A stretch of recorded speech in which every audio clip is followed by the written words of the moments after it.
21 दिन तक सुनोगे तो कम से कम 29,000 श्लोक ही है, लेकिन 29,000 से ज्यादा शिक्षा प्राप्त कर सकते हो, इतनी इस कथा में शक्ति है।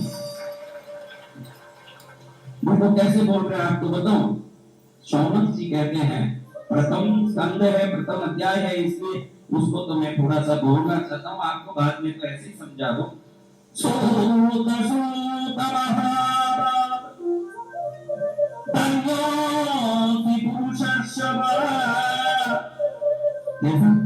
पुरुषों में बड़े महा सूत जी के बारे में, सूत जी बिना मां के पैदा हुए, ये बात मैं आपको बताऊंगा। सूत जी कैसे उत्पन्न हुए?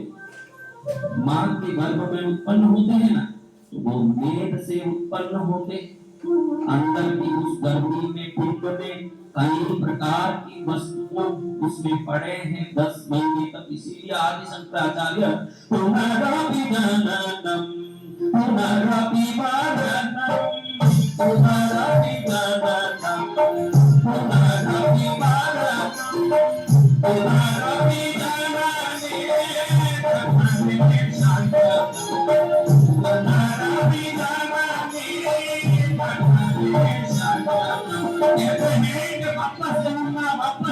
वापस जन्मना कोई चिंता नहीं, लेकिन वो 10 महीना उस पेट की गंदगी में पड़ा रहूं, जठरे शरीरम जठर, वो जठराग्नि में अंदर पड़ा रहूं, ये नहीं हो सकता, मुझे मुक्ति देने होगा। कौन कहते हैं? आदि शंकराचार्य कहते हैं मुक्ति दे दो, मैं घड़ी घड़ी इस पेट में वापस जाना नहीं चाहता हूँ। अंधारी कोठरी है वो, आपको कोई अंधेरी कोठरी में सांस भी नहीं ले सको, 10 महीना डाले कोई रोके, लेकिन हम हर आदमी उस कोठरी से आए। कथा क्यों सुनना महाराज? उस कोठरी से मुक्ति एक कथा ही दिला सकती है, वो कोई चीज नहीं दिला। आप बाकी सब चीज पा सकते हो, ये कथा कोठरी से मुक्ति दिला देती है। गुरु चुन के भी घर जाने की इच्छा हो तो छोड़ दो, क्योंकि घर में आपने बहुत कर लिया है। आपको लगे कि घर नहीं छूटेगा महाराज, घर तो नहीं छूटेगा, इसलिए तो कर्म भी नहीं छूटते, और कर्म को छोड़ना है तो घर को छोड़ना ही पड़ेगा। रोज यहाँ भीड़ बढ़ जाएगी, लेकिन आप घर में रहोगे तो आपके कर्म ही बढ़ेंगे, कथा से कर्म बढ़ेंगे।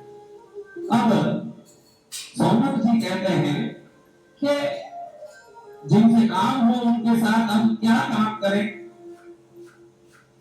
जिनसे हमारा कोई काम हो, कोई काम हो ना।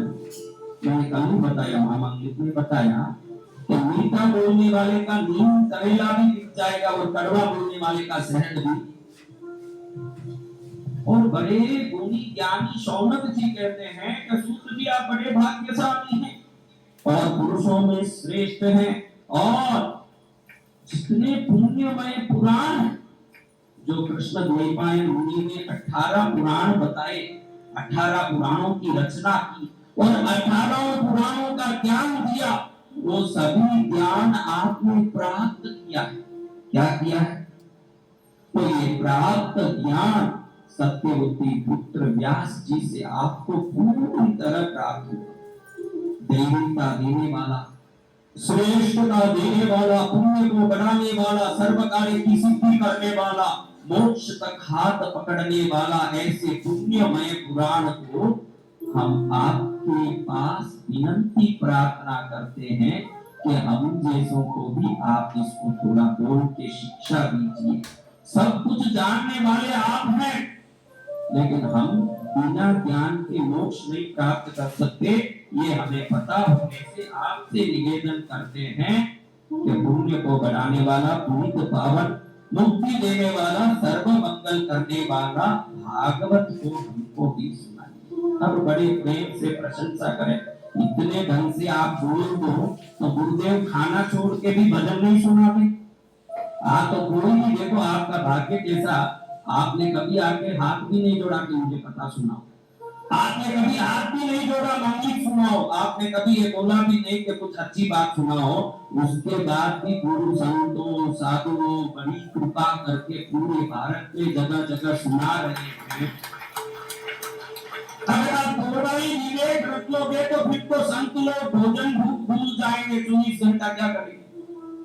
हाँ, तो सूत जी, सौनक जी की जो बात है, ऋषियों की निवेदन है इसको सुनने के बाद सोचते हैं कि बड़ी भक्ति से इन्होंने निवेदन किया है, तो इस भक्ति का फल इनको मिलना चाहिए। ये कौन है सूत जी, ये कौन है सोनक जी, ये सब आगे आता है। आप तो जहां से शुरू हो रहा है वो मैं बता रहा हूँ, तो खाली शुरुआत हम व्यवस्थित करेंगे। बाद में तो गाड़ी क्या एक बार हाईवे में निकलती है तो अपने सीधा एक बार स्टीयरिंग पकड़ा चलता ही रहेगा, फिर क्या होगा।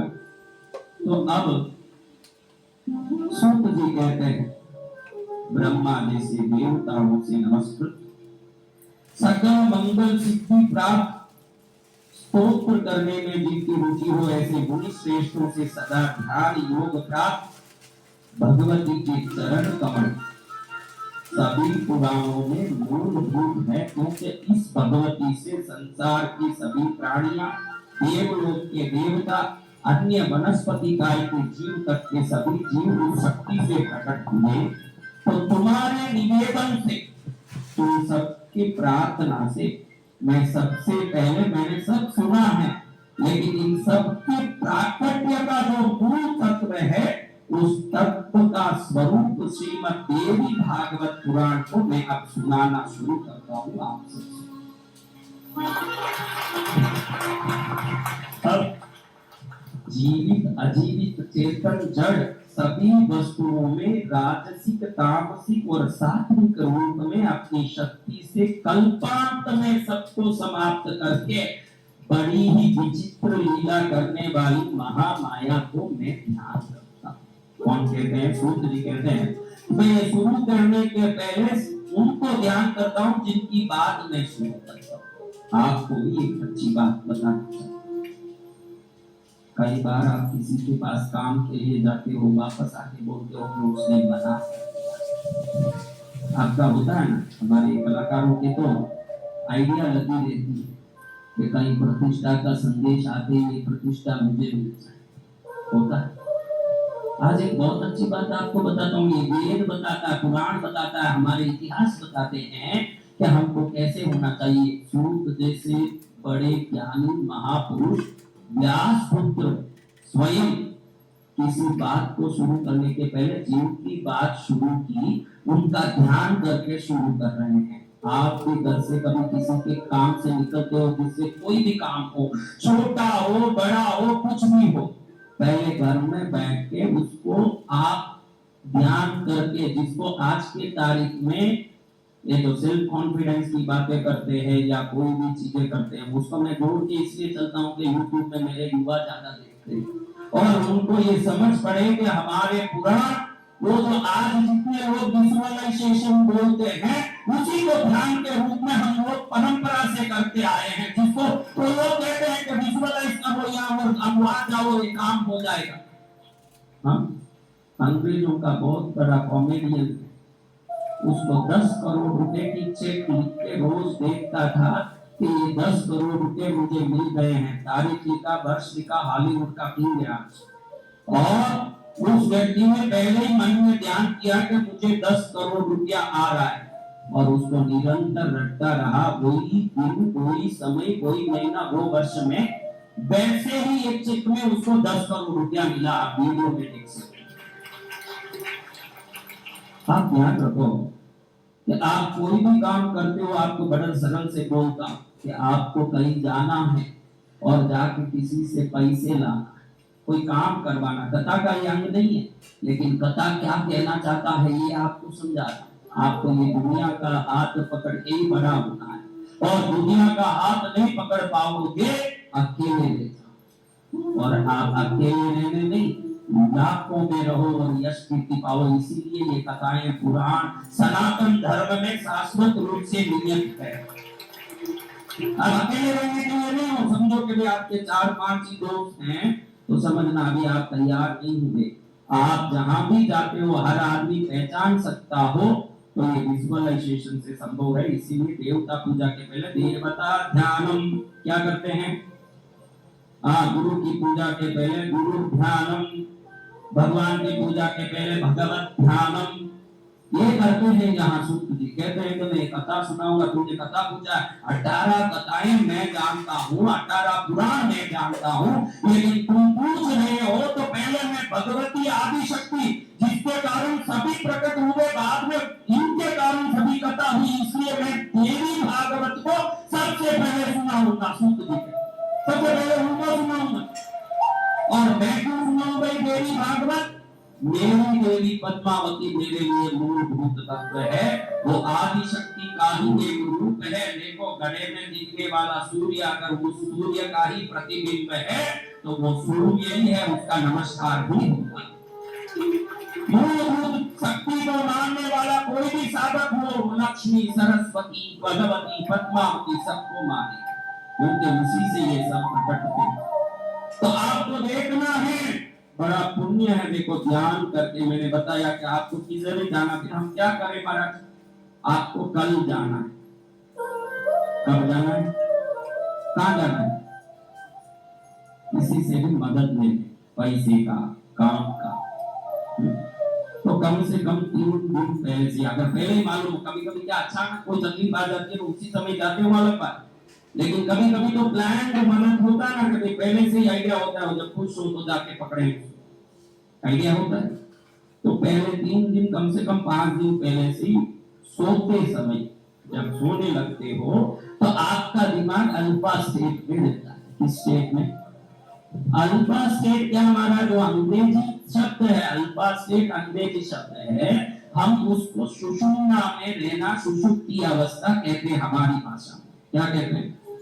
और शास्त्र कहता है कि जो सुषुम्ना में ना हवा चलता हो या सुषुप्ति अवस्था में कोई चीज को कोई याद करता हो, तो कैसा भी असंभव कार्य हो वो संभव हो जाता है। और वो कब होगा? जब आप सोने के पहले नींद अवस्था में होंगे। एकदम सोते समय एकदम कोई बोले तो भी आप सोते हो ना, छोड़ में मुझे नींद आ रही है, बाद में बात करूंगा। नींद सता रही हो और नींद आया भी नहीं, नींद आया नहीं हो लेकिन आने जैसा सता रहा हो, उस समय कुछ नहीं सूझ रहा हो, ये समय अल्फा क्या है? यानी सुषुम्ना में, सुषुप्ति अवस्था में आप हो। इस समय आप उस आदमी को देखो कि जिससे आपका काम होना, उस आदमी को देख के मन में देखो कि वो आपका पूरा काम कर रहा है। ये विचार करोगे तो ये ध्यान क्या कहता है आपको समझ आएगा, क्योंकि हर ध्यान में देवता प्रसन्न है और वरदान दे रहे हैं। हम ये ध्यान करते हैं, भैरव जी का ध्यान करते हैं, भास्कर संदीपम प्रणयनम रक्तांगराग सृजम श्रीराश्यम वरदम अभयम, वरदान देने वाले, अभयदान देने वाले भैरव जी का पहले ध्यान कर लेते हैं हम हमारी बुद्धि में, फिर पूजा करते हैं। तो ध्यान किया हुआ रूप हमारे पहले से ही शक्ति बना के रखा हुआ होने से असली शक्ति हमारी पूरी मदद करने लगती है। आप किसी भी शक्ति की मदद चाहते हो, देवी, इष्ट देवता, भैरव जी और दुनिया का कोई भी का लाभ, उसकी मदद लेने के पहले उसका ध्यान करना सीखो। सीधा उसके पास मत पहुंचो, सीधा पहुंचोगे हाथ मार के नहीं बता सकता क्या भाई तेरा मेरा कोई काम नहीं। पहले घर में उसका ध्यान करो और उसकी पूरी सहयोग मिल रही है और उसका पूरा सहाय प्राप्त हुआ है। ऐसे आप नींद अवस्था इसलिए बोला, उसमें जल्दी आप क्या सीधा ध्यान में बैठो ना, ध्यान में अल्फा में पहुंच जाओ, ऐसे हो नहीं। ध्यान करके सुषुप्ति अवस्था में जा सकते हैं, लेकिन ध्यान कितने लोग करते हैं? इसलिए नींद के पहले की अवस्था ध्यान अवस्था ही है। उधर आप सोच लो कि मेरे को इससे तुम लोगों को बड़ा फायदे का बात बताया है। तुम कोई भी काम पकड़ना चाहते हो, ये काम मिल रहा है इस जगह पर मुझे, 5 दिन तक नींद के समय खाली सोच के सो जाओ। तुम सोने के बाद सबकॉन्शियस माइंड, जिसको कहते हैं अवचेतन मन, इस मन में तुम्हारी बात अपने आप हो जाएगी अंदर फीड, तो अपने आप ब्रह्मांडीय ऊर्जा में तुम्हारा मैसेज, तुम्हारा संदेश पहुंच जाएगा। वो ऊर्जा समष्टि चेतना जिसको कहते हैं, समष्टि चेतना यानी क्या महाराज? ये सब आप कठिन बात मत बोलिए। समष्टि चेतना यानी कलेक्टिव कॉन्शियस, क्या कहते हैं? हाँ, कलेक्टिव कॉन्शियस से वो ब्रह्मांडीय ऊर्जा उस व्यक्ति को ये मैसेज अपने आप रहस्य रूप से पहुंचा देगा कि ये तुझसे ये चाहता है। उसको मालूम भी नहीं पड़ेगा कि ऐसा कोई संदेश है। जब आप सामने जाओगे तो ये चेतना उसमें पहुंची हुई होने से ठीक है, आप करिए ये कार्यक्रम को। हमारा ये कॉन्शियस है, सामने वाले का एक कॉन्शियस है, एक कलेक्टिव कॉन्शियस। मेरा चेतन मन, व्यक्तिगत चेतन मन, दूसरे का चेतन मन, उस व्यक्ति का चेतन मन, ब्रह्मांडीय ऊर्जा इन सबको लेकर उधर उधर पहुंचाती है। इसी से आज भी डिस्टेंस हीलिंग संभव होता है। अगर डिस्टेंस हीलिंग करना, दुनिया में तुम कहीं भी बैठे रहो, खाली गुरुदेव वसंत विजय को याद करो। आप जिस बीमारी में हो 5 मिनट में उससे राहत नहीं मिलती है क्या? देखो आप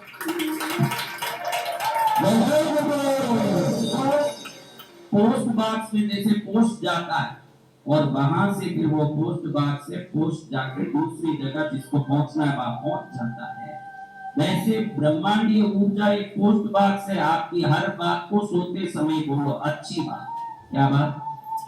अच्छी बात को सोते समय बोलो। आप सोते समय अच्छी बात बोलोगे तो वो सभी अच्छी बातें आपके जीवन में निश्चित रूप से प्रकट होके सामने दृश्यमान होंगे। सोते समय मैं खूब प्रसन्न हूँ, खूब ताकतवान हूँ, खूब धन है मेरे पास, खूब सुख है, खूब लोगों का प्रेम है, यश कीर्ति है, यही बोलते रहना। कुछ महीने में देखोगे कि जहाँ पड़े हो वहां से कई गुना आगे बढ़ गए। क्या कहती है? मैं नहीं कहता हूँ। क्या कहती है? मैं नहीं कहता हूँ।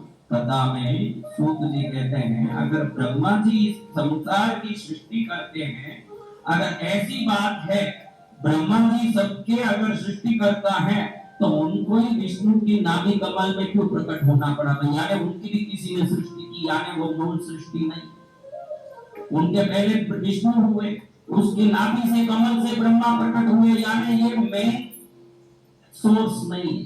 क्या नहीं है? आधार तत्व नहीं है। मैं तो कुछ युवाओं के लिए कुछ इंग्लिश शब्द यूज कर रहा हूँ ताकि युवाएं सनातन धर्म से, हमारी संस्कृति से जुड़े, इसलिए मैं 2-4 शब्द बोलता हूँ, बाकी मेरा ऐसा बोलने का कोई तात्पर्य नहीं है। अभी दूसरी बात, जिनके नाभि कमल से ब्रह्मा प्रकट हुए वो विष्णु भी किसी आदिशेष नाग पर सोए हुए, उनका कोई नाग आधार है। ये मैं नहीं बोल रहा भाई, एक शब्द देवी भागवत पुराण में जो पुराण बोल रहा है उसको मैं बता रहा हूँ आपको। तब वो पुरानी वो भगवान वो कैसे आधार तत्व हुए और एक ही रस रूप समुद्र, पूरा तीनों लोकों में रस रूप प्रलय में समुद्र फैल जाता है। ये समुद्र बिना कोई आधार का पानी पी सकता? क्या बताओ मेरे भाई?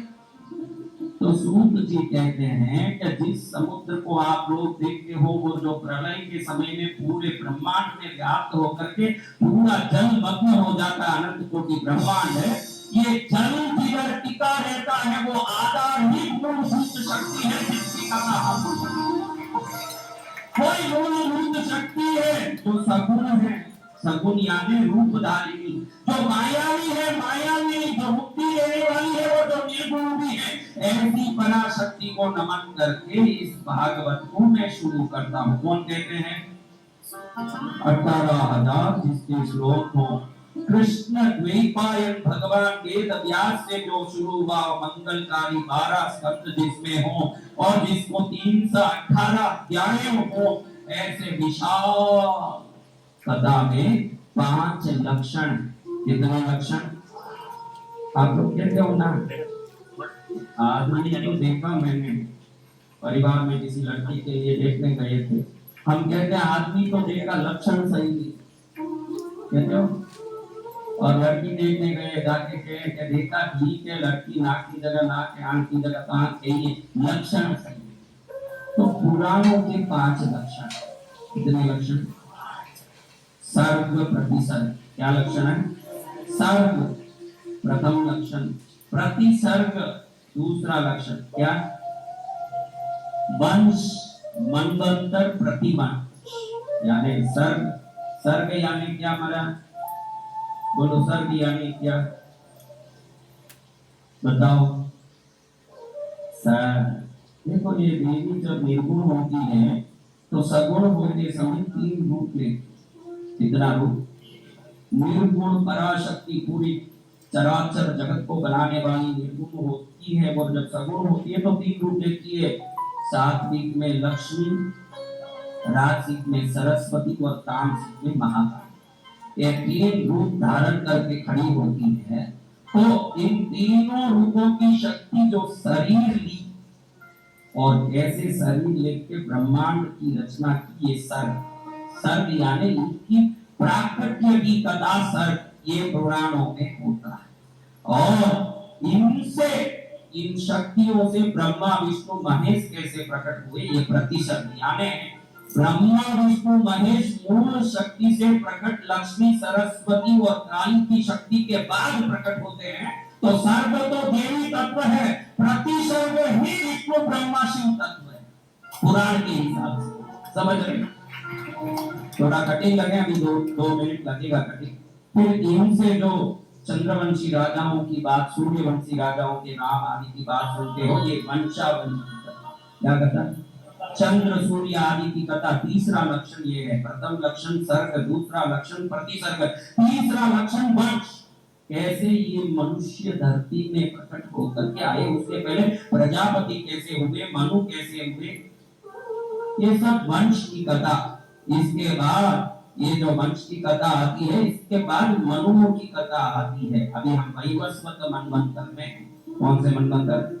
वैवस्वत नाम के मनु के समय में होने से ये वैवस्वत मनवंतर है। पहले स्वयंभू मनवंतर से ये शुरू होता है और ये कथा चलती है, और इस परंपरा को मनवंतर कथा कहते हैं। चौथा लक्षण ये है। पांचवा, ये मुनियों की कथा को, उनकी चरित्र को आगे बढ़ना, वंशानुचरित, वंश का आगे का वंश, आगे का वंश, ये वंशानुचरित। 5 लक्षण से ये कथाएं हुई। इसमें 1.25 लाख श्लोक वाला भारत जैसे, व्यास जी जैसे महापुरुषों से बनी हुई कई कथाएं हैं। इसमें सोनक जी कहते हैं कि जिस भागवत पुराण की महिमा दुनिया में सर्वोत्तम हो, परिशुद्ध हो, महामाता देवी के नाटक की तरह विचित्र इस संसार की लीला को बताने वाला हो, और समस्त इच्छाओं की पूर्ति का जड़ हो, सुनने वालों की हर इच्छा को पूरी करने वाला हो, भगवती के नाम से युक्त हो, इस कथा का नाम है श्रीमद् देवी भागवत महापुराण। सूत जी कहते हैं कि मंगलमय कथा व्यास जी से बनाया गया और वैराग्य से विशेष ज्ञान युक्त। ये जो आप लोगों ने कहीं देखा हो तो ये ब्राह्मण लोग लकड़ी को मंत्र करके अग्नि निकालते, उससे हवन करते। आजकल तो माचिस जला देते जगह जगह, लेकिन आज भी उत्तम कोटि के ब्राह्मण तो अरणी से ही, अरणी मंथन बोलते ना, अरणी मंथन से अग्नि जलाते। इसी अग्नि यज्ञ अग्नि के अरणी से ही प्रकट हुए सूत। किससे प्रकट हुए, कैसे प्रकट हुए महाराज, वो है कथा। अब ऐसे जो वैराग्यवंत सूत जी से ये कथा बोली गई। इनके पिता परम शक्तिमान परम तेजस्वी व्यास जी महाराज, उनके मुख से वो कथा सूत जी ने सुनी। जो गर्भवास रहित जन्म लिए और परम शक्तिशाली सूत जी ने जिस कथा को सुनी, इस कथा को कल्प वृक्ष की फल की तरह रसमान माना जाता है। ऐसी कथा कोई पापी हो, परम पापी हो, किसी ने जन्म से आज तक धर्म का पालन नहीं किया हो, कुलाचार से अपने आचरण को नहीं पाला हो, और किसी भी प्रकार से चलते रास्ते में चोरी करने गया हो और सिपाही पकड़ने के लिए आ गए हो, और उस समय उनसे बचने के लिए दौड़ता हो, दौड़ते समय रास्ते में कोई कथा का पंडाल में कोई कथाकार कुछ बोल रहा हो, वो दौड़ते दौड़ते जो 2 शब्द उसके कान में पड़ गए, तो ये 2 ही शब्द उसके जन्मांतरों के सभी पापों को नष्ट करने की ताकत रखती है। ये वो कथा है जिसको सुनने के बाद अनंत जन्मों की पापों का नष्टीकरण हो जाए। वो कथा है परदेवता त्रिगुणातीत महादेवी हरिहर ब्रह्मादि से सेवित विद्या स्वरूपिणी, साधुओं के लिए अति प्रिय करेणी, समाधि में जिसको प्राप्त करने के लिए योगी लोग तपस्या करते हो, ऐसे भगवती के पुराण का हम हृदय कमल में ध्यान करके श्रवण करेंगे। ऐसे सूत जी कहते हैं। यहाँ 3रा अध्याय पूर्ण हो। इतना कितना अध्याय है? 318। कितना कितना सुन लिया। हाँ, तब सूत जी कहते हैं ऐसी कथा का प्रारंभ कैसे हुआ, ये कथा का प्रारंभ कैसे हुआ। एक समय में सत्यवती पुत्र भगवान वेद व्यास सरस्वती नदी किनारे में अपने आश्रम में बैठे, सामने एक वृक्ष में दो चिड़िया पति पत्नी दंपति, उनकी चेष्टा देखते वेद व्यास बड़े आश्चर्य में। क्या आश्चर्य, वो चिड़िया, आप सब पूर्ण मनुष्य हो, सभी इंद्रिय जागृत है, ये चिड़िया ने कभी जन्मजात अपने छोटे नन्हे चिड़िए को माँ वाली चिड़िया सुबह जाके उनके उसको कौन सा दान अच्छे से मुंह में घुस के पच सकता हो ऐसे ढूंढ के लाता है। क्या लाता है, वो ढूंढ के लाके उस छोटी सी चिड़िया को वो कौड़ा दान, क्योंकि अभी जन्मा हुआ है, ये चोंच भी अभी कड़ा नहीं हुआ है, इस चिड़िया का लाल चोंच है जन्मा हुआ होने से, और एकदम कौड़ा चोंच है। तो ये चिड़िया पूरी दुनिया में घूम के इसके मुंह में जाए तो ये चबा सके ऐसा एक दान लाता है। और बड़ी चिड़िया जो बाप वाली चिड़िया है, ये जब तक गई है घूमने तब तक ये छोटी चिड़िया को फुसलाना, उसको चूमना, उसके पास रह के चू चू करके उसको खुशी देना, उसको हिम्मत देना, क्योंकि ये छोटी चिड़िया मेरी माँ कहाँ ऐसे देखता है।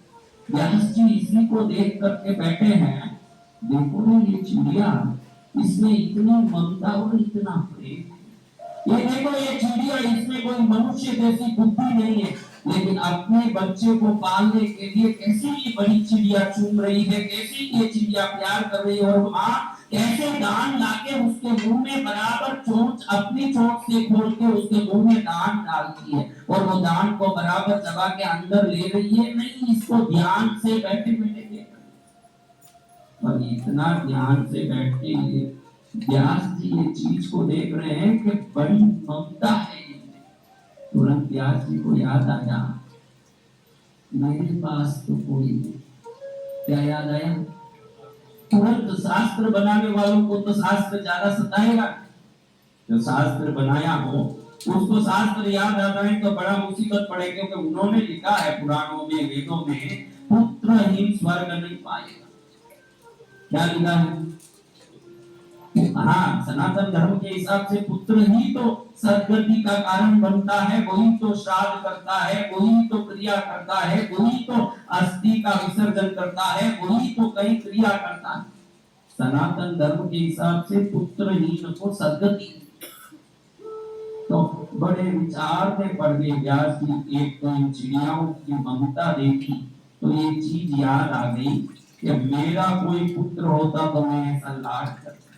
आप देखिए, कल भी मैंने इसको बोला कि तेरे को अपने बेटे के ऊपर इतनी ममता आती है, इतना प्यार आता कि मेरा बेटा कैसे भी ठीक हो जाए, मेरा बेटा कैसे भी कल्याण पाले, ये बहुत ममता आ रही है। इसका ये नहीं कि बेटा इतना तेरा आज्ञाकारी है इसलिए तेरे में ममता आ रही है, उसने कभी तेरे को ताड़ा भी होगा, लताड़ा भी होगा, कुछ भी किया होगा, ये माँ बाप की विशेषता है, वो बेटे की हर अंगों को ग्रहण करके उस पर प्रेम करते। बाकी बेटा लायक हूँ इसलिए, आप कोई बेटा सोचे कि मैं बहुत लायक हूँ इसलिए मेरी माँ प्यार कर रही है, माँ तो प्यार करने जल्दी है इसलिए प्यार। पुत्र पुत्र और माता को माता में, पुत्र को पुत्र हो सकता है, माता को माता नहीं हो सकती। तो इनको लगा के देखो, ये चिड़िया को इतने चूम रहे हैं, ये बड़ी चिड़िया इतने प्यार कर रहे हैं उस नन्हे को, इतना अपनापन है, मैं तो ऐसे ही रह गया। कौन सोचता है मैं तो ऐसे ही रह गया, मेरा क्या फायदा। देखो कभी कभी दृश्य कैसे काम करते हैं, इसीलिए आप सावधान रहना, ऐसा कोई दृश्य में दिमाग मत लगाना, वो दृश्य ऋषियों में भी संसार उत्पन्न करते। कोई दृश्य क्या काम कर सकता है, ये कहानी दिख रही है सामने, जहां तक मस्ती से 18 पुराणों को बनाने वाले वेद व्यास जी के मन में मुझे ये पुत्र चाहिए, ये बाबा, क्या बाबा क्या, कितने ही कल कोटि से मस्ती में पड़े थे, चिरंजीवी हैं, अपनी मस्ती में है, चिरंजीवी है, व्यास जी चिरंजीवियों में एक है। आज भी अपनी कथा करने का महिमा सनातन धर्म में भारत में बताया है कि कथा क्यों सुनना, क्योंकि कथा को बोलने वाला आज भी जीवित है। ये ध्यान रखिए, ये कथा कोई गए हुओं की कथा नहीं है। कथा जिनकी सुनी जा रही है वो देवी भी शाश्वत है, उस कथा को बोलने वाले व्यास जी भी आए हैं, और कथा को करने वाली मनुष्य समाज की वंशानुवंश इस कथा को सुन रहा है। ये कथा तीनों रूप से फायदाकारी है। जिस मूलभूत आदि शक्ति की कथा सुन रहे हैं वो आदि, अनादि और अमर। कथा को वो बनाए हुए वेद व्यास जी भी आदि, अनादि, अमर, और हम भी आदि अनादि हैं, क्योंकि हमारी आत्मा इस कथा को सुन के शरीर छोड़ भी देगी तो वापस दूसरे शरीर में कृष्ण जी में दूसरे संत से ये कथा सुनेगी। आप ये शरीर छोड़ गए तो कौन से भाई खत्म हो गए, छुट्टा तो शरीर है, कथा सुनने नहीं शरीर मिलेगी। और जिस दिन कथा पूरी पड़ गई आपके कान में, कथा सुनने वाली की कथा जिनकी सुनी उसके शरण में हम सायुज्य पद प्राप्त कर लेंगे। ये फायदा मिल जाएगा कि हमको कथा में आनंद होगा। तो अब इनको व्यास जी को मन में आया कि देखो पंछियों भी अपने बच्चों पर कैसे आनंद लेकर के प्रेम करते हैं, इतने प्रेम तो हर प्राणी में है। मनु ने कहा है कि पुत्रों के बगैर स्वर्ग नहीं है, और धर्मशास्त्रों में बोला है, और ये खाली अनुमान नहीं है, ये सामने दिख रहा है। इन चिड़ियाओं के अगर बच्चा नहीं होता तो ये इतना आनंद दे पाते। आपको बताऊं बच्चों की महिमा क्या है, ये बांझड़ियों को पूछो जा, आपको मालूम पड़ेगा। आपको बहुत बच्चे होंगे ना तो गाली देके दो, मारो के बदमाश ज्यादा मस्ती मत कर। जितना बच्चा मस्ती करे राजी हो जाओ, क्योंकि आपके घर में कोई मस्ती करने वाला आपके पास है। आप खुश हो जाओ कि आपके घर में ये सब शिकायत आती है, हमारा बच्चा बहुत बदमाशी करता है, बहुत तूफानी है, बहुत उत्पात करता है। हाँ भाई, पेट में कुछ नहीं होता तो मालूम पड़ जाता, घर में शांति होती ना, वो घर मसान से ज्यादा कुछ नहीं, और जिस घर में खूब आवाज हो रहा है वो स्वर्ग से ज्यादा। आपको वो तोड़ा फोड़ी करे, आवाज करे, बड़ा खराब लगे कि तूफानी बच्चा है, बदमाशी कर रहा है। शांति तो मशाक में होती है, संसार है तो आवाज ही होगा, जहाँ आवाज होगा वही संसार है। और आप आवाज नहीं चाहते हो तो वो मसान ही है, घर को मसान बना के बैठ जाओ। वो बांझड़ियों को पूछो कि बच्चों का प्यार क्या होता है, उनको मालूम है। आपको बच्चे हो गए इसलिए बड़े हल्के लग रहे हैं, अब घर जाओगे तो थोड़ा प्यार से, भले 35 साल का बच्चा क्यों नहीं हो, एक बार इस कथा को सुने हो इसलिए तो भी गला मिलके एक बार चूम लेना कि तुम मेरा हुआ अच्छा फायदा हो, मेरे को आनंद आया, तुम्हें से फायदा होगा। अपने बच्चे को एक बार प्यार करो और बड़े लाड से गले मिलो, क्योंकि व्यास जी तरस रहे, बच्चा नहीं है उनको। कौन तरस रहे हैं? हाँ, दृश्य कैसे देखो के मन में विचार ऐसे आएगा। कृष्ण के लिए रहो ना, जब तक बड़ा विचार आए कि भक्ति तो करना चाहिए, भक्ति करने जैसा है, भक्ति करने से फायदा है, बहुत सारे अच्छे विचार आएंगे। लेकिन घर जाओ ना, फिर देखो कौन सा टॉयलेट का दरवाजा भी खुलता है, मन का टॉयलेट भी क्या खुलता है। हाँ, मन में भी, मन एक घर है। आप सोचते हो कि मन है, मन ये घर है। अगर आप चाहो तो इस घर का पूजा कमरा भी खोल सकते हो ना, इसका टॉयलेट भी आप खोल सकते हो, ये आपके हाथ में। आप क्या खोलते हो, ये आपके हाथ में है कि आप क्या खोल रहे हो। ध्यान रखो, ईश्वर का घर भी उसी में है, न पाप भी इसी मन के आधार से करते हो। आप भक्ति किससे करते हो? मन कहता है भक्ति कर तभी तो करते हो, और गाली गलौज निंदा किससे करते हो? तो ध्यान रखो, इस घर का कौन सा दरवाजा, मन बड़ा विचित्र है, लेकिन आपके पास भगवान ने एक ताकत दिया, आप चाहो वो दरवाजा खोल सकते हो, ये स्वतंत्रता भगवान ने आपको दी। आप कौन सा दरवाजा खोलना आपके हाथ में है। आप सोच लो कि मुझे कौन सा दरवाजा खोलना है, इस मन की पवित्रता वाला कमरा खोलना है कि पाप वाला कमरा खोलना। आपको कौन सा कमरा खोलोगे? बहुत अच्छी बात है, अगर खोल लोगे तो ये कथा करना सार्थक हो जाएगा, मेरा ये कथा बोलना सार्थक हो जाएगा। बहुत सोच करके मन में सोचा व्यास जी ने कि मुझे पुत्र चाहिए, मैं पुत्र प्राप्त करके रहूंगा। फिर उन्होंने देखा कि जिन्होंने जो भी प्राप्त किया तब से प्राप्त किया। किससे? शुक्रवार में क्यों गई व्रत करना महाराज? अरे तब से नहीं प्राप्त हुआ ऐसा कोई चीज ही नहीं। संसार में खुशामदी करके, संसार को पकड़ के, मेहनत करके और दुनिया की कसरत करके जो नहीं मिलेगा, व्रत और तप वो सभी चीजों को बिन मांगे ही आपके चरण में लाके डाल सकता है। इसलिए तपस्या करना। व्यास जी इतने बड़े पुराणों के रचयिता के मन में आया, बिना तब थोड़ी 18 पुराण की रचना की हो। 18 पुराण कैसे रचित हुए होंगे? कोई तो तपस्या किया होगा। लेकिन अब मन में आ गया कि मैं तपस्या करूं। आइए, क्या चाहिए? पुत्र के लिए। अब ऐसे हर जगह सनातन धर्म में एक व्यक्ति प्रकट होते ही, जब ऐसे कोई काम बने उस जगह एक जन प्रकट होंगे। हर पुराण में वो प्रकट होते हैं। कौन है? हाँ, हाथ में वीणा लेके परम ब्रह्मचारी तपस्वी ऋषि श्री नारद जी ये तपस्या करने के लिए मेरु पर्वत के तलेटी में बैठे हैं। नारद जी के नाक में धुआं के व्यास जी वहां गए, इनको पसीना आने लगा नाक के ऊपर और ये पहुंच गए मेरु पर्वत पर। जैसे नारद जी को देखा तो व्यास जी को लगा, क्योंकि आप कितने भी ज्ञानी हो, अगर आप कंफ्यूज हो, अगर आपका दिमाग भ्रमित है, उस समय में आप किसी दूसरे से ज्ञान लेने की कोशिश करोगे, क्योंकि आपके दिमाग की ऊर्जा ठंडी पड़ जाती है। इसलिए सावधान रहिएगा डरने से, चिंता करने से। आज के बच्चों को मैं देखता हूँ,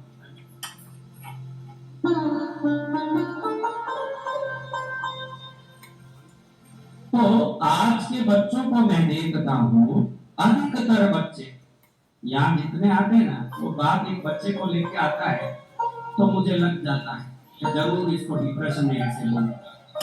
हर बाप को कभी डिप्रेशन ही नहीं आया, और बेटा बाप से अधिक पढ़ा हुआ, बाप कमजोर, उसको डिप्रेशन नहीं आया। उसने मेहनत करके बेटे को पढ़ाया, तभी उस बाप को डिप्रेशन नहीं आया।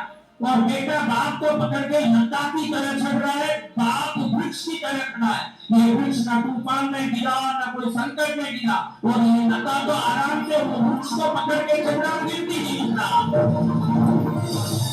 आपने कभी देखा कोई बाप को डिप्रेशन आया? कोई बाप को डिप्रेशन आया? आप लोगों की गलती है, आपने उनको पाला पोसा बड़ा किया, लेकिन संसार की नदी में बहने दिया उनको। संसार की नदी ऐसे बनना है, डॉक्टर बनना है, पैसे वाला बनना। बाप आज भी कमा ले तो बस इतना ही सोचता है, लेकिन बेटे के मन में अलाउद्दीन की चिराग की बातें डालता है। चिराग मिल जाएगा, घिसेगा तो भूत निकलेगा तो मन वाली चीजें लाएगा। अब इस बेटे को 24 घंटा अभी तक चिराग नहीं मिला, अभी तक चिराग नहीं मिला, यही चिंता रहेगी तो डिप्रेशन के सिवाय और क्या आएगा?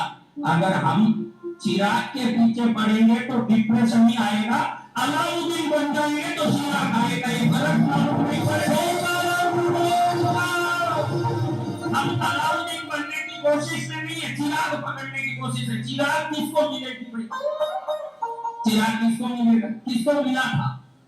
अलाउद्दीन को मिला था। तो हम चिराग पकड़ने क्यों जाए? अगर हम अलाउद्दीन बन जाएंगे, चिराग हमको ढूंढ के आए, तो कोई बाप बच्चों को अलाउद्दीन नहीं बना रहा, चिराग के सपने दे रहा है। तुझे मैं बहुत मेहनत से पढ़ाया, तुझे इस कॉलेज में पढ़ना पड़ेगा, आईआईटी में जाना पड़ेगा, तुझे ऐसे करना पड़ेगा।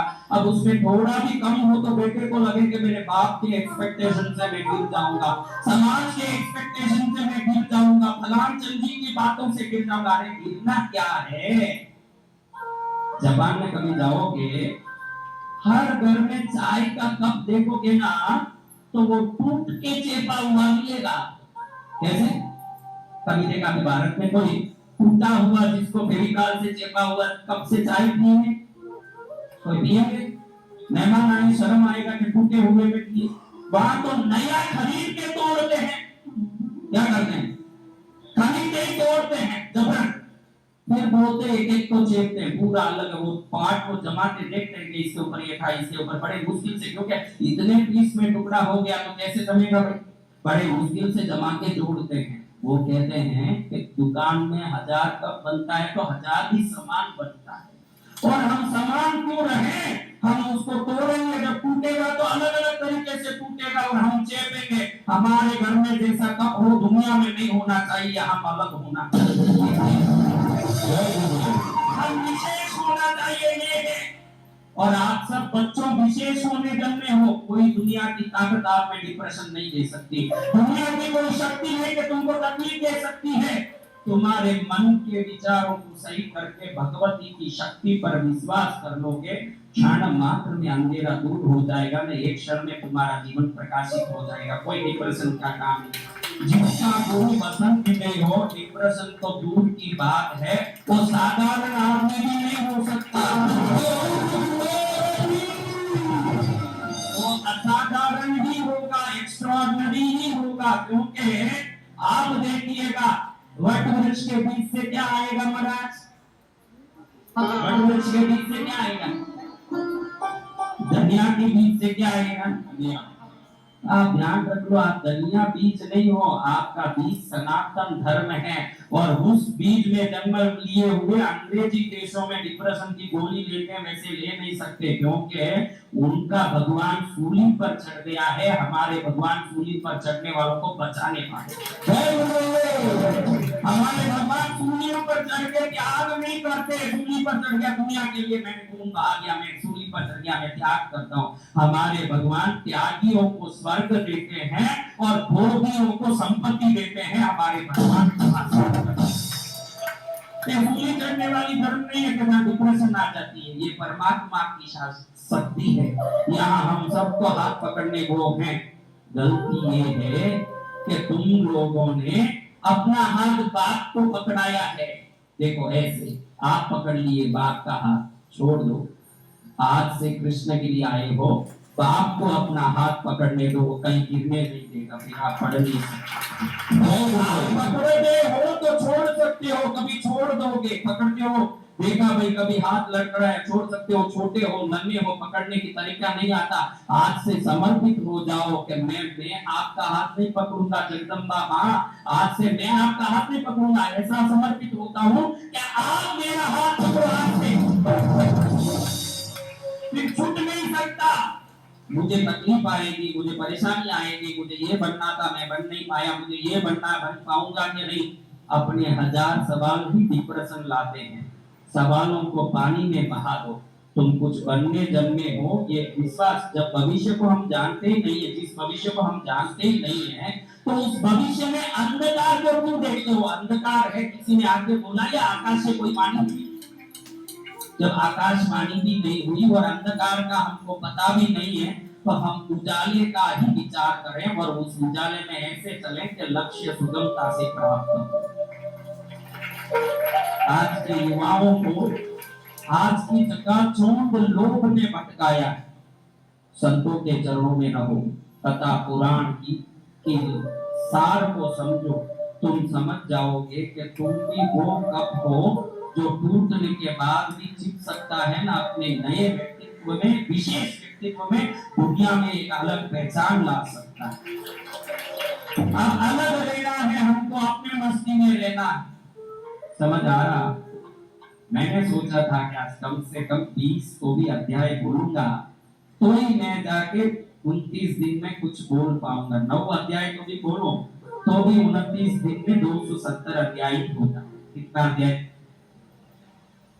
अभी कितना बोला पता है? 4 अध्याय नहीं बोला इतना, क्योंकि मैं सोचता हूँ कि अध्याय बोलूं कि आपके अंदर एक नया अध्याय शुरू करूं। क्या करूं ये समझ नहीं। ये अध्याय मात्र बोलते जाऊं, बोल लेकिन ये मूल प्राणियों को शक्ति देना तो खाली अध्याय काम नहीं आएगा। व्यास जी ने जिस तात्पर्य से ये कथा बोली थी, वो तात्पर्य भी आपने पहुंचाना पड़ेगा। कथा को कथा की तरह सुन लोगे तो आदत पड़ गई कथा की। देखो आदत पड़ने वाले बड़े तकलीफ में पड़ते हैं। கொஞ்சம் சவுண்ட் செட் करना, என்னோட ஸ்பீக்கர் சவுண்ட் திடீர்னு குறைஞ்சிச்சு। अभी इंगरसाल बड़ा नास्तिक था। कौन? इंगरसाल बड़ा नास्तिक था, बड़ा भगवान का नाम लेने वालों को थूकता, विरोध करता, और बहुत बड़ा उसने एक मिशन चलाया नास्तिकता का। एथिस्ट मिशन का किंग बोलो तो इंगरसाल। एक बार उसने अपनी बेटी को बड़ी तगड़ी नास्तिकनी बनाया।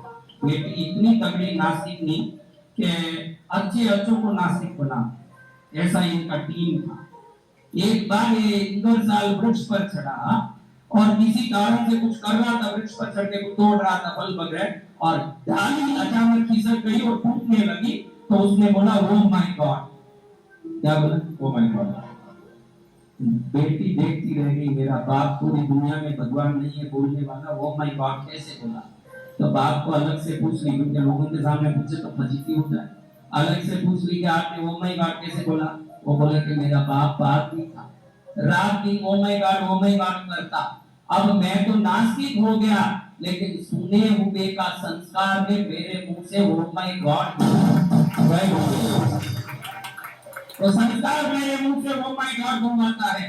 तो ध्यान रखिए, आपके अंदर हुसैन ना घुसे तो भी राम बोलने का आदत बना के रखो, कभी ना कभी संस्कार से भी बचाने आ जाएंगे आपको। नास्तिक के मुंह से वो माय गॉड आ सकता है, तो राम को भजने वाले इस देश में राम का नाम लेते रहोगे तो कभी ना कभी अचानक मुंह से संयोग से भी निकल जाए और राम प्रकट हो जाए हमारा। ये होनी चाहिए आदत। आदत करके रखो बातों की, कथा सुनने की आदत, पूजा करने की आदत। ऐसा ही लगेगा कि पहले इसमें मजा नहीं है, ऐसा ही लगता है। गुलाब जामुन तो ऐसा है कि डालते ही मजा आता है मुंह में, लेकिन पेट में जाके दुख देता है। ये लेते समय दुख जैसे लगता है, लेकिन आत्मा में जाके आनंद लगता है। दोनों की ये कथा है, ये पूजा है।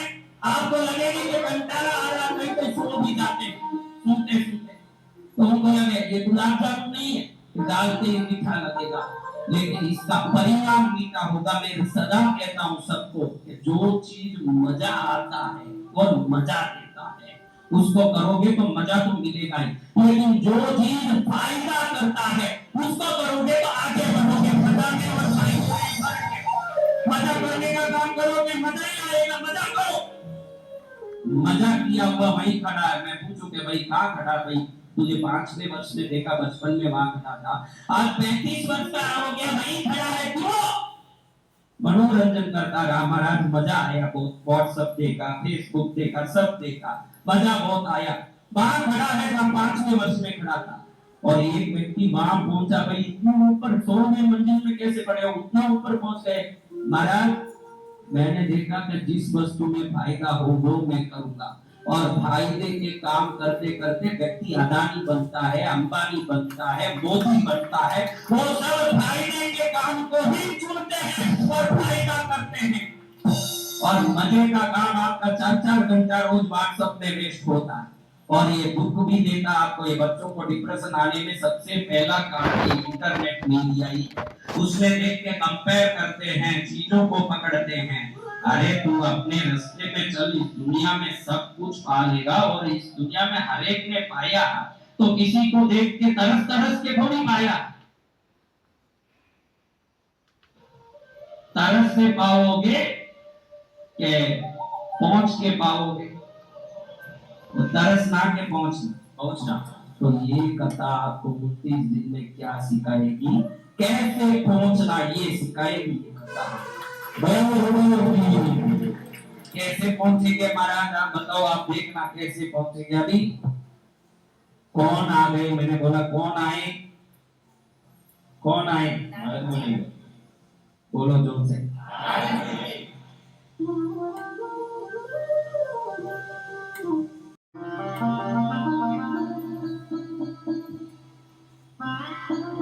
अब नारद जी कहते हैं कि व्यास जी उदास क्यों? तो व्यास जी कहते हैं कि पुत्र बिना सद्गति नहीं और मेरे मन में सुख नहीं, मैं उसी चिंता को सोच सोच के रखट रहा हूँ। अब 18 पुराण लिख के परम शक्तिशाली ज्ञानी वेद व्यास जी अब इस असमंजस में अपना ज्ञान खो दिया। क्या हो गया? और आप देखिएगा जब भी आप कंफ्यूज होते हो आपकी शक्ति घटती, आपका मन दुखी होता है और आप परेशान होते हो। इसलिए ध्यान रखिएगा, आप सोचते हो कि शक्ति घटने से मैं परेशान, आपको ऐसे लगे कि मेरी शक्ति घट गई, बुद्धि घट गई, इसलिए मैं परेशान। आप परेशान हो इसलिए घटी है, परेशानी छोड़नी पड़ेगी। क्या छोड़नी पड़ेगी? परेशान नहीं, घड़ी घड़ी के मेरे कुछ पूछे, मैंने कल डांटा, तू ज्यादा बोला तो मैं नाराज हो जाऊंगा। इसलिए अपनी परेशानियों को घड़ी घड़ी याद मत कर। जब तू परेशानी को याद करता है तू छोटा होता जाएगा। देखो आपने कथाओं में सुना होगा, कृष्ण राक्षस से लड़ रहे हैं और कह रहे जल्दी लड़ लो, दिन होते ही है, इनकी शक्ति अभी देखो, रात आने वाली है और इनकी शक्ति बढ़ेगी। रात होते ही शैतान बढ़ता जाता है, उजाले में उसकी शक्ति कम होती है और कृष्ण अपने पंच पांडवों को कहते हैं अभी सूर्यास्त के पहले इसको खत्म करूंगा, अगर रात आ गया तो इसकी शक्ति सतगुनी हो जाएगी। इसका अर्थ क्या है? ये कथा क्या समझाना चाहता है? आपके अंदर अगर अंधकार आ गया है कंफ्यूजन का, तो आपके अंदर वाला शैतान अपना रूप बढ़ाते ही जाएगा। आपके अंदर उजाला बना के रखो, आपके अंदर का शैतान आपके सामने कोई कर्तव्य नहीं दिखा पाएगा। हाँ, आप अंदर अंधारा बढ़ाओगे तो शैतान खूब नचाएगा आपको, यही उसका तात्पर्य है। शैतान और रात में पनपते हैं, कब पनपते हैं? तो आपको रात करोगे तो कौन, अपने मन में अंधेरा करोगे तो कौन पनपेगा, और उजाला करोगे तो कौन पनपेगा? तो मैं तो ये चाहता हूँ कि आप सब अपने मन को इतना उजाला वाला प्रकाशमान रखो कि कभी कृष्ण गिरी आने वालों के मन में कोई दुविधा नहीं होगी। ये बहुत जरूरी है। दुविधा नहीं आनी चाहिए कि मुझे दुविधा आ रही है। व्यास जी इतने दुविधा में पड़ गए, जिनको सभी देवताओं का पुराण लिखा हो, गणेश पुराण, शिव पुराण, विष्णु पुराण, देवी पुराण, अग्नि पुराण, गरुड़ पुराण, उनको देवों की महिमा मालूम नहीं है। हाँ, वो नारद जी को पूछते हैं कि नारद जी बताओ कौन सी देव की तपस्या करूं तो मेरे पुत्र हो। तो आश्चर्य देखो, आपके लिए कथा है, आपके लिए कथा है कि जब आप अगर भ्रमित हो जाओगे तो आपके सामने रास्ता होते हुए भी आपको दिखेगा नहीं, आपका भ्रम आपका रास्ता रोक देगा। भ्रमित होना बंद करो। आप सोचते हो कि रास्ता नहीं दिख रहा इसलिए भ्रमित हो, भ्रमित हो इसलिए रास्ता नहीं दिख रहा। भ्रम छोड़ दो, सामने खुला रास्ता दिखेगा। वेदव्यास जी हाथ जोड़ के नारद जी को बोलते हैं ऐसा कोई देवता बताओ ना मेरे पुत्र हो जाए, पुत्र जिनकी तपस्या करो तो पुत्र हो जाए। नारद जी कहते हैं पराशर पुत्रो, ये सवाल आप मुझसे पूछ रहे हो, ये तो बड़ा आश्चर्य है। यही सवाल आप पूछते हो तो मुझे ये याद आता है कि ये सवाल को ब्रह्मा जी ने विष्णु को भी पूछा। इनको विष्णु जी, हाँ, नारद जी कहते हैं यही सवाल ब्रह्मा जी ने विष्णु को भी पूछा और ब्रह्मा बोले देव देव जगन्नाथ भूत भव्य भगत प्रभु, भूत भविष्य वर्तमान जानने वाले हैं जगन्नाथ विष्णु, आप किस लिए इस जल में आदिशेष पर तपस्या करते हैं? किसकी तपस्या करते हो, किसकी ध्यान करते हो, किस देवता की पूजा करते हो? ये देवों के नाथ, ये दुनिया के प्रभु हो और आप ध्यान करते हो, ये बड़ा आश्चर्य है। मुझे कुछ तो आश्चर्य है, इस आश्चर्य के लिए आप थोड़ा समाधान करें, इस आश्चर्य का निराकरण करें। कौन पूछते हैं? ब्रह्मा जी विष्णु को पूछते हैं। नारद जी कहते हैं ये बात, नारद जी कहते हैं व्यास जी आप ही नहीं पूछते हो कि किस देवता से कल्याण होगा, ब्रह्मा भी विष्णु को पूछे हुए हैं कि आप किसकी तपस्या करते हो, किससे आपका कल्याण होता है, किससे आपका मंगल भला हुआ बताओ। क्योंकि आप ऐसे बैठ के योग निद्रा में रहते हो तो भक्त तो बड़े आपकी प्रशंसा करते हैं कि विष्णु की योग निद्रा प्रसिद्ध है। योग यानी जुड़ना, आप बोलते ना संयोग हो गया मेरा इनसे मिला, संयोग संयोग, योग यानी जुड़ना। तो आप एक शक्ति होते तो दूसरे से कैसे जुड़ते हो? कौन सी शक्ति है जिसमें जुड़ के आप ध्यान करते हो? योग में किसका ध्यान करते हो महाराज? कौन पूछते? तो हरि कहते हैं कि सृष्टिकर्ता तुम हो, बनाते तुम हो, पालन मैं करता हूं, सम्मान करता विष्णु। ऐसे सनातन धर्म में वेद जो जानते हैं उनसे निरूपित है। लेकिन ये जितने भी कर्म, सृष्टि करना, पालन करना, संहार करना, ये सब किसी शक्ति के बगैर संभव है? कोई शक्ति नहीं हो तो हो सकता नहीं हो सकता। विष्णु जी ब्रह्मा को पूछते कि बिना शक्ति क्या संभव हो सकता, कैसे कुछ हो सकता है? वो शक्ति नहीं हो तो तुम सृष्टि नहीं कर सकते, मैं पालन नहीं कर सकता, शंकर संहार नहीं कर सकते। तीनों लोकों में ये शक्ति के वशीभूत ही हम चल रहे हैं। हे व्रतधारी ब्रह्मा, इसको प्रत्यक्ष और परोक्ष उदाहरण बताता हूँ कि आदि में एकदम जलमग्न था ये धरती, ये ब्रह्मांड, पूरा चारों लोक जलमग्न था। उस समय में 5000 वर्षों तक मैंने मधुकैटभ से युद्ध किया। किससे? दुष्ट लोग मेरे कान के मेल से निकले हुए और बड़े गर्मी मधुकैटभ देवी के वरदान कृपा से मारे गए, वरना तो मेरा तो पसीना छूट जाता। कौन बोले? हे भाग्यशाली ब्रह्मा, मेरे ही कान से निकले हुए मधुकैटभ को मैं मार नहीं पाया, वो इतने शक्तिशाली बन गए और परांबा पराशक्ति की कृपा हुई मुझ पर और उसने कृपा की, फिर मैंने उनको मार करके शांति पाई। तो तुम इससे समझ लो कि मैं विष्णु सदा उस आदि पराशक्ति का ध्यान करता हूँ, जिस शक्ति ने चराचर जगत को जन्म दिया और जिसकी शक्ति से मैं पालन करने में समर्थ हो रहा हूँ। ये आदि शक्ति जगदम्बा की चरण की मैं सदा ध्यान करता हूँ। ब्रह्मा ये तुम किसका ध्यान कर रहे हैं? आदि शक्ति। अब वो विष्णु जी हयग्रीव की कहानी आपने सुना। किनकी कहानी? हयग्रीव। भगवान विष्णु हयग्रीव कैसे हुए और हयग्रीव होने के बाद उनका गर्दन कैसे प्रत्यंचा से कटा।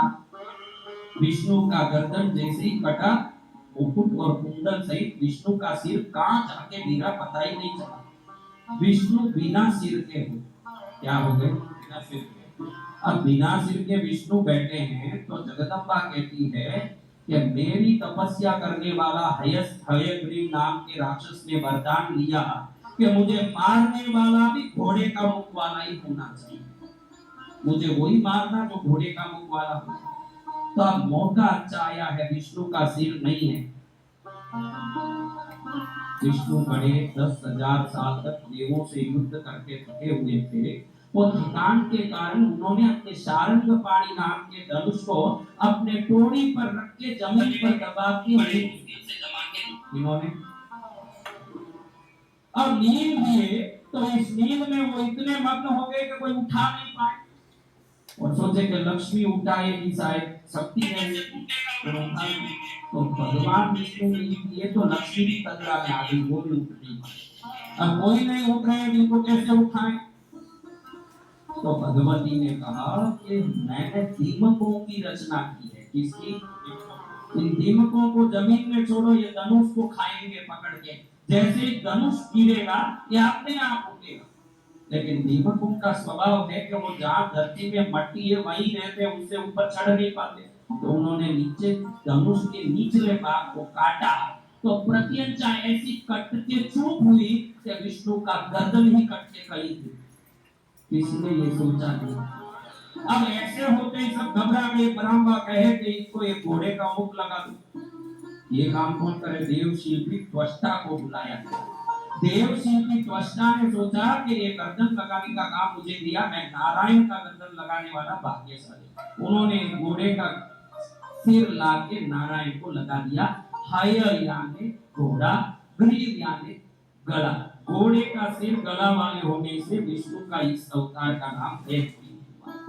और देवी परांबा ने किस प्रकार ये हयग्रीव अवतार से हयग्रीवासुर को मरवाया और भगवान विष्णु देवी कैसे कैसे मधुकैटभ को मारते समय में बड़ा विचित्र अनुग्रह किया और हयग्रीवासुर को मारने में कैसे विचित्र अनुग्रह किया, जिससे ब्रह्मा को भगवान विष्णु बताते हैं कि भगवती की अगर कृपा नहीं हुई तो इस संसार में मैं कोई भी काम करने में सामर्थ्यवान नहीं हूँ। भगवती जहाँ तक मुझ में शक्ति देती है उतना ही मैं काम कर पाता हूँ।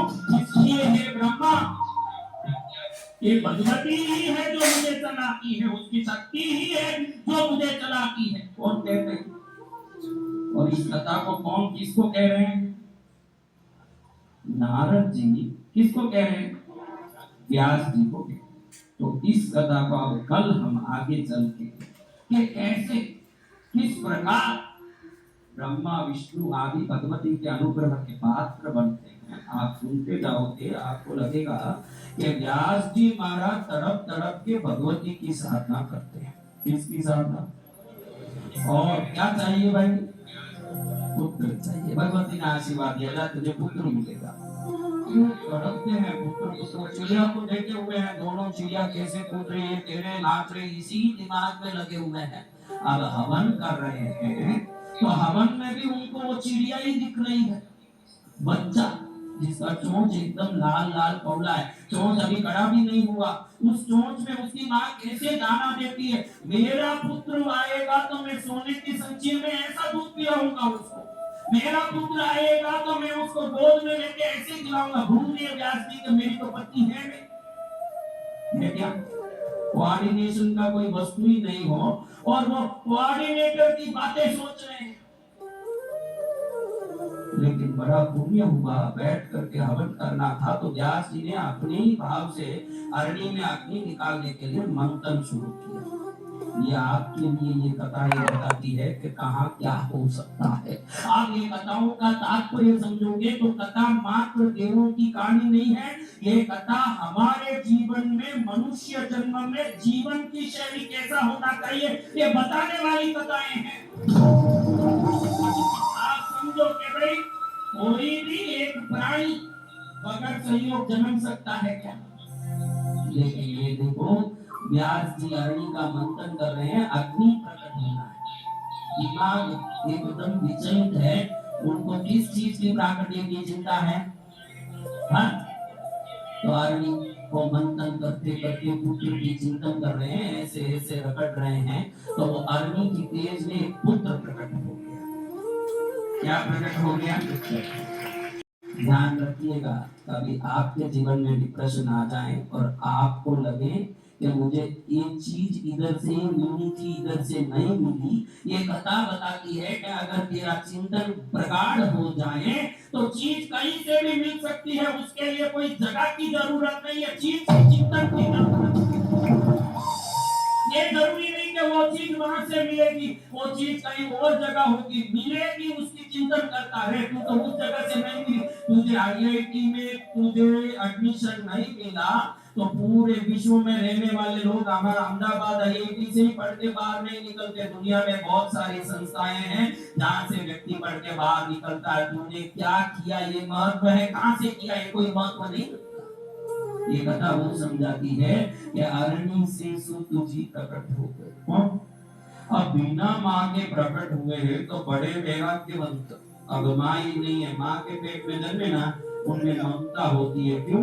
माँ गोद में सुला सुला के अपने छाती में रख रख के अपने हृदय के धड़कन से उसको जोड़ लेती है, थोड़ी तो बच्चे में दया आ जाती है, करुणा ममता आ जाती है। आज इन जितने पुरुष कहने वाले लोगों में किसी दानी को दान करने का भाव आया हो, किसी भिखारी को देख के द्रवित होने का भाव आया हो, कभी दो आंसू आंख में आया हो, तो ये सब माँ का देन है, बाप का देन। ये माँ से आता है। जितनी ममता दया करुणा ये माँ से आता है, जितना पुरुषार्थ वेग विवेक ये बाप से आता है। तो ये माँ से प्रकट होता, माओ में वो दया है। आज भी माँ संतों को देख के कितनी भी दुखी वो 2 रोटी डालेगी, बाप तो फिर भी कह देगा कि भाई देख लो ऐसे तो जोगी गांव में बहुत आते हैं, ऐसे जोगी बहुत फिरते हैं, भगत बहुत होते हैं। मैं मानता हूँ भगत कई हैं जो संतों की सेवा करते हैं, लेकिन हर स्त्री भगतन है, लेकिन हर आदमी भगत नहीं है। हर स्त्री भगतन है, स्त्री में जन्म से ही वो दया है, हर स्त्री को भगतन कह सकते हैं। और कई पुरुष तो शादी के बाद ही भगत बनते हैं, वो भी स्त्री के कारण। चलो कृष्ण की कई करना है, धंधा बहुत है, काम बहुत है, कई का चलना है। नहीं चलोगे तो मैं खाऊंगी नहीं चलोगे तो मैं बात नहीं करूंगी, नहीं चलोगे तो देख लेना बाद में क्या होगा। बाद में क्या होगा ये डर से चलने लगता। इसलिए धर्म पत्नी कहते हैं, धर्मपति किसी को नहीं कहा, पत्रिका में कभी नहीं छपा कि धर्मपति सुशीला देवी, धर्म पत्नी मानक चल रही है जरूर लगता। पति को धर्म में खींच के पंडाल में कथा में बैठाने की ताकत स्त्रियों में है, इसलिए वो धर्म पत्नियां हैं। धर्म पत्नी होती, ये धर्म पत्नियां हैं। ऐसी धर्म पत्नियों को पाए हुए तुम बड़े भाग्यशाली हो। ये भारत देश है जहां हम जोड़े से भक्ति करने जाते हैं। चर्चों में तो आदमी अपने हिसाब से जाता है, औरत घर में कहीं केक बना रही रहती है। मुसलमानों को तो औरतों को मस्जिद में जगह ही नहीं है, कहीं पड़ी है, आदमी जाके मस्जिद में नमाज पढ़ता है, औरत कहीं पड़ी हुई है। हमारे यहाँ इधर बैठा है आदमी तो उसके पास में ही औरत बैठ सकती है। पुरुष और स्त्री को समान मर्यादा, समान मोक्ष का अधिकार, समान भक्ति का अधिकार देने वाला सनातन धर्म है। आप बुर्का पहना के मस्जिद नहीं ले सकते, तुरंत पकड़ लेगा बंदूक। मस्जिद में काम नहीं है, यहाँ आप सब पा सकते हो। आपका पुण्य बड़ा विचित्र काम करता है कि आपको कथा बोलने का, कथा सुनने का, कथा श्रवण करने, कथा का अनुसरण करने, कथा को देख करके उसके तात्पर्य को समझने, गूढ़ रहस्य को समझने का हर प्रकार से भगवान ने आपको स्वतंत्रता दी। आज तो पहला दिन था तो मुझे कुछ भूमिका बनानी थी, क्योंकि 18,000 श्लोक है, आपको ये जानना जरूरी है। क्योंकि इस संख्या को सुनने वालों को भी 18,000 श्लोक नहीं सुना हो, लेकिन देवी भागवत 18,000 श्लोकों से बना है। ये सुनने मात्र से वो 18,000 श्लोकों की संख्या की जो नंबर है, 18,000 प्रकार की देवी तत्वों की कृपा हम में डालने लगी। 318 अध्याय, 318 प्रकार के देव वर्गों की कृपा देती है हमको। 12 स्कंद, 11 रुद्र और भगवान शंकर की कृपा देने लगती है। ऐसे विभिन्न शक्ति को देने वाली देवी भागवत में पराम्बिका, पराशक्ति, निर्गुणा, सगुणा, गुणातीता, सर्वगुण संपन्ना, ज्ञानी गुणी, ज्ञानामपि समर्पित सेवित चरणा, भगवती अनंत कोटि रूपिणी, महामंगलकारिणी, महामाया की आज शुक्रवार के दिन हमने बड़े भाग्य से कथा शुरू किया। और आगे शुक्रवार को ही कथा पूरा होगा। उस दिन देखो, इस बार मैंने देखा पूर्णिमा के दिन, सावन का अंतिम दिन शुक्रवार ही है, उसी दिन ये कथा पूरा हो। जय गुरुदेव।